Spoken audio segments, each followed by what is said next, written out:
నుంచి అయితే ఒక 10 lakhs డీడీ వచ్చిందని ఫస్ట్ నుంచి కూడా చెప్తున్నాను. ఇప్పుడైతే 10 lakhs డీడీ ఇచ్చారు సార్. ఈ టైంలో అడుగుతున్నామని ఏమనుకోకండి. కంప్లైంట్ ఎందుకు వెనక్కి తీసుకోవాలని అనుకున్నారు? అంటే నాకు మీడియా వాళ్ళు సెకండ్ డే నుంచి నాకు సపోర్ట్ ఇచ్చినందుకు థ్యాంక్స్. మేము ఏదైతే బాబుది రిక్వైర్ ఏముందో అల్లు అర్జున్ సార్ సపోర్ట్ కావాలని మీ అందరికీ రిక్వెస్ట్ చేస్తున్నాను. సెకండ్ డే నుంచి నాకు వాళ్ళది ఏంటంటే రెస్పాండ్ ఉంది. వాళ్ళ మేనేజర్స్ వాళ్ళందరూ బండి వేస్తారు. ఇంతకుముందు చెప్పాను కదా, వాళ్ళందరూ సపోర్టు నాకు సెకండ్ డే నుంచే వచ్చింది. మా తరఫు నుంచి సార్ ఇట్లా అరెస్ట్ అవుతున్నారని సానుభూతితోనే మేము కేసు రిటర్న్ తీసుకుంటా అన్నాం. నాకు అట్లా ఎవరు ఫోర్స్ చేయలేదు, ఏది చేయలేదు. ఎందుకంటే నాకు సపోర్ట్ అనేది ఉండాలి. బాబు ఎప్పుడు క్యూర్ అవుతాడు అనేది తెలియదు. సెకండ్ డే నుంచి సపోర్ట్ ఇచ్చారని ఆ సానుభూతితోనే నేను రిటర్న్ తీసుకుంటా అని చెప్పాను సార్. కేసు విషయంలో ప్రభుత్వం కావాలని ప్రభుత్వం ఇబ్బంది పెడుతుందని అనిపించిందా మీకు కూడా ఆ సమయంలో? అందుకే బాబా తీసుకుంటున్నారా? లేదు, అట్లా ఏం లేదు. అది కేసు అనేది అరెస్ట్ అయిన తర్వాత గవర్నమెంట్ నుంచి అదంతా కంటిన్యూ అయింది కదా సార్. అదే రోజు ఏదైతే రోజు జైలుకి వెళ్తున్నారో అన్నారో అదే రోజు 4 o'clock నేను రిటర్న్ తీసుకుంటా అని చెప్పిన సార్. లాస్ట్ క్వశ్చన్, మిమ్మల్ని ఇబ్బంది పెట్టాము.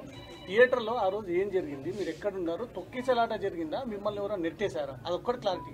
లేలే, మూమెంట్లో కొంచెం ముందుకు వెళ్ళిపోయి లోపలికి వెళ్ళిపోయారు మా వైఫ్. నేను సైడ్కి ఉండి కాల్ చేస్తే నేను లోపలనే ఉన్నాను, మీరు లోపలికి వచ్చేయండి అన్నారు. అదే ఇక తర్వాత లోపలికి వెళ్ళినాక నేను సర్చ్ చేసిన, ఇక్కడ దొరకకపోతే మా పాపను డ్రాప్ చేసి వచ్చే వరకు అక్కడ ఈ ఇన్సిడెంట్ అయిందని పోలీస్ వాళ్ళు చూపిస్తే నాకు తెలిసింది. అల్లు అర్జున్ బౌన్సర్లు మిమ్మల్ని నెట్టేయడం తోటి అది లోపల ఏమైందో మీరెంత వీడియో చూసారు, నేను అంతే వీడియో చూసినాను సార్. లోపల ఏమైంది అనేది నాకు కూడా క్లారిటీ లేదు.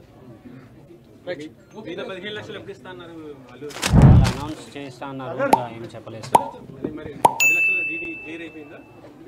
అది ఇంకా ప్రజెంట్ అంటే ఉంది నా దగ్గరే, వచ్చేసిన అంటే నా దగ్గరనే ఉంది. చెప్పు అప్డేట్ వాళ్ళ మేనేజర్స్ డైలీ అప్డేట్ తీసుకుంటున్నారు. సుకుమార్ సార్ ఫ్యామిలీ కూడా 2 సార్లు వచ్చారు, రవి సార్ కూడా 2 సార్లు వచ్చారు, మైత్రి మూవీస్ వాళ్ళు. గవర్నమెంట్ నుంచి కూడా కోమటిరెడ్డి వెంకటరెడ్డి సార్ వచ్చి మాకు కొంచెం భరోసా ఇచ్చారు. వాళ్ళైతే మాకు బిల్స్ కొరకైతే ఏం చెప్పలేరు. వాళ్ళు ఏమున్నా మేము చూసుకుంటాం, మాకు ఇన్స్ట్రక్షన్స్ వచ్చేసినాయి, మిమ్మల్ని ఏం ఫోర్స్ చేయము, మా ట్రీట్మెంట్ అనేది మేము కంటిన్యూ చేస్తామని డాక్టర్స్ చెప్పారు. మాకు ఎవరు వచ్చి అడిగితే నేను అడగచ్చు కదా సార్. నాకు హాస్పిటల్కి వచ్చి ఇప్పటికీ 20 days అవుతుంది. అది కొంచెం నిన్న మొన్నటి నుంచి కొంచెం కళ్ళు తెరిచి కొంచెం రెస్పాండ్ అనేది స్టార్ట్ కొంచెం అయింది. వెంటిలేటర్ సపోర్ట్ అనేది 48 hours అయింది తీసేసి, సెల్ఫ్ ఆక్సిజన్తోనే కంటిన్యూ అవుతున్నాడు. డాక్టర్స్ కూడా కొంచెం టైం పడుతుంది జల్దీ రికవర్ కానీకే కాదు. ఇది మైండ్ సెల్స్ అనేది కొంచెం స్లోగా మూమెంట్ వస్తుంది. అది ఎన్ని రోజు అనేది కన్ఫామ్గా చెప్పలేము. 1 month 6 months అనేది చెప్పలేము.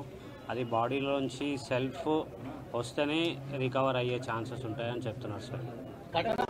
ఘటన జరిగిన రోజుకి ఈ రోజుకి ఏమైనా క్యూర్ అయిందా? కొంచెం క్యూర్ అయింది. అప్పుడైతే కాన్షియస్ లేదు, కాళ్ళు చేతులు కూడా ఏం కదలలేకుండే. ఇప్పుడు ఒక 4-5 days నుంచి బాడీ రెస్పాండ్ చేస్తున్నాడు. ఏదైనా ఇంజెక్షన్ ఇస్తే చెయ్యి ఇక్కడ నొప్పి అయినట్టు స్పర్శ చూపిస్తున్నాడు. 2 days నుంచి కూడా ఐస్ ఓపెన్ చేసి సైడ్ అక్కడిక్కడ చూస్తున్నాడు, కానీ గుర్తుపట్టట్లేదు. డాక్టర్స్ ఏమంటున్నారంటే పక్క నుండి మీరు కొంచెం పిలుస్తే అట్లా ఏమైనా రెస్పాండ్ కావచ్చు అంటే, నిన్నటి నుంచి ట్రై చేస్తున్నాం కానీ ఏం రెస్పాండ్ లేదు.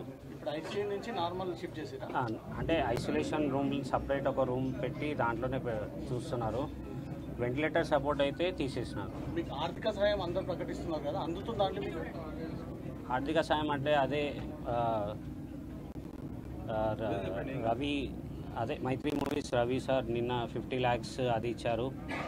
గవర్నమెంట్ నుంచి Komatireddy Venkatreddy sir 25 lakhs cheque ఇచ్చారు. వాళ్ళది అల్లు అర్జున్ సైడ్ నుంచి అయితే ఒక 10 lakhs డీడీ వచ్చిందని ఫస్ట్ నుంచి కూడా చెప్తున్నాను.